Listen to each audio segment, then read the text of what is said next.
कैसे खुशी में बदल गई मेरी उदासी। घर के कामों से फारिग होने के बाद आराम से बैठकर मैंने नई पत्रिका के कुछ पन्ने ही पलटे थे कि मन सुखद आश्चर्य से पुलकित हो उठा। दरअसल पत्रिका में मेरी कहानी छपी थी। अब तक मेरी कई कहानियां छप चुकी थीं, लेकिन आज भी पत्रिका में अपना नाम और कहानी देखकर मन उतना ही खुश होता है जितना पहली रचना के छपने पर हुआ था।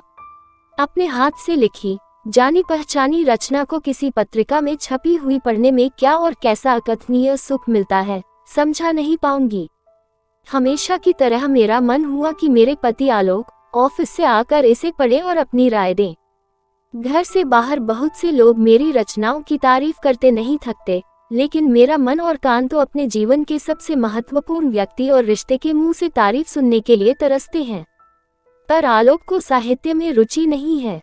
शुरू में कई बार मेरे आग्रह करने पर उन्होंने कभी कोई रचना पढ़ी भी है तो राय इतनी बचकानी दी कि मैं मन ही मन बहुत आहत होकर झुंझलाई थी।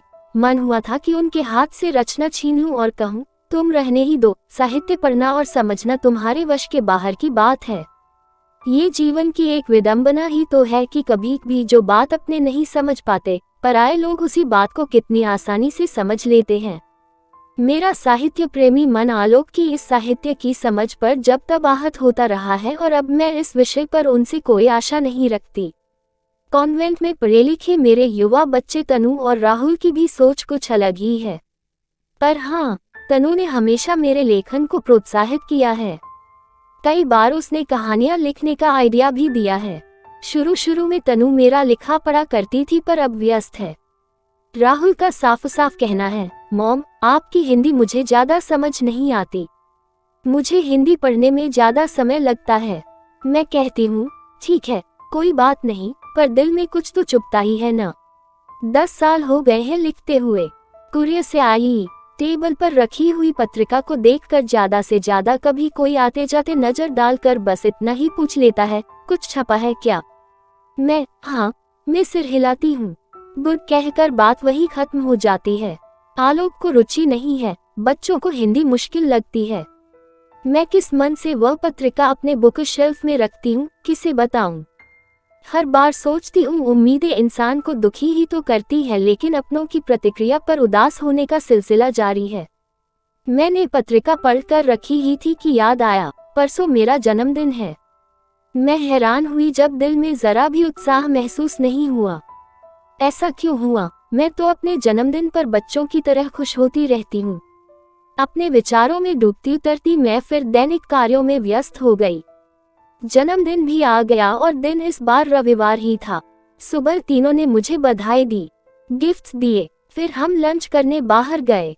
3 बजे के करीब हम घर वापस आए।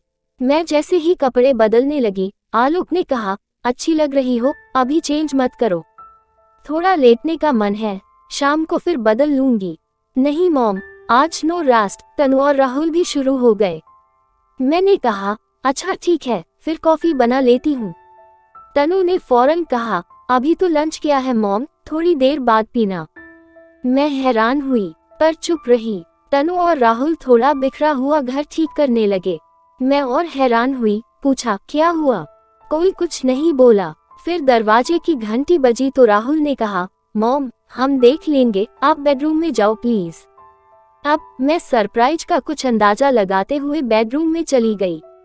आलोक आकर कहने लगे, अब इस रूम से तभी निकलना जब बच्चे आवाज दें। मैं अच्छा कहकर चुपचाप तकिए का सहारा लेकर अधलेटी सी अंदाजे लगाती रही। थोड़ी देर में दरवाजे की घंटी बजती रही। बाहर से कोई आवाज नहीं आ रही थी। 4 बजे बच्चों ने आवाज दी, मॉम बाहर आ जाओ। मैं ड्राइंग रूम में पहुंची। मेरी घनिष्ठ सहेलियां नीरा, मंजू, नेहा, प्रीति और अनीता सजी धजी चुपचाप सोफे पर बैठी मुस्कुरा रही थी। सभी ने मुझे गले लगाते हुए बधाई दी। उनसे गले मिलते हुए मेरी नजर डाइनिंग टेबल पर ट्रे में सजे नाश्ते की प्लेटों पर भी पड़ी। अच्छा सरप्राइज है, मेरे ही कहने पर तनु ने कहा, मॉम सरप्राइज तो यह है, और मेरा चेहरा सेंटर टेबल पर रखे हुए केक की तरफ किया और अब तक के अपने जीवन के सब से खूबसूरत उपहार को देखकर मिश्रित भाव लिए मेरी आंखों से आंसू झरझर बहते चले गए। मेरे मुंह से कोई आवाज ही नहीं निकली। भावनाओं के अतिरेक से मेरा गला रुंध गया। मैं तनु के गले लगकर खुशी के मारे रो पड़ी।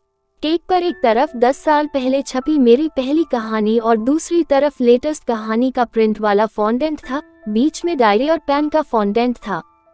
कहानी के शीर्षक और पन्ने में छपे अक्षर इतने स्पष्ट थे कि आंखें केक से हट ही नहीं रही थी। मैं सुध-बुध होकर केक निहारने में व्यस्त थी। मेरी सहेलियां मेरे परिवार के इस भावपूर्ण उपहार को देखकर वाह वाह कर उठी। प्रीति ने कहा भी, कितनी मेहनत से तैयार करवाया है आप लोगों ने ये केक, मेरी फैमिली तो कभी यह सब सोच भी नहीं सकती। सब ने खुले दिल से तारीफ की। और केक कैसे, कहाँ बना, पूछती रही। फूड चैनल के एक स्टार शेफ को ऑर्डर दिया गया था। मैं भर्राए गले से बोली, यह मेरे जीवन का सबसे खूबसूरत गिफ्ट है। अनीता ने कहा, अब आंसू पोंछो और केक काटो। इस केक को काटने का तो मन ही नहीं हो रहा है, कैसे काटूं? नीरा ने कहा, रुको पहले इस केक की फोटो ले लूं।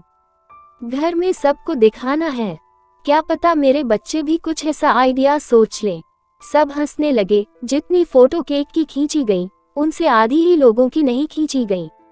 केक काट कर सबको खिलाते हुए मेरे मन में तो यही चल रहा था, कितना मुश्किल रहा होगा मेरी अलमारी से पहली और लेटेस्ट कहानी ढूंढना। इसका मतलब तीनों को पता था कि सबसे बाद में कौन सी पत्रिका आई थी, और पहली कहानी का नाम भी याद था।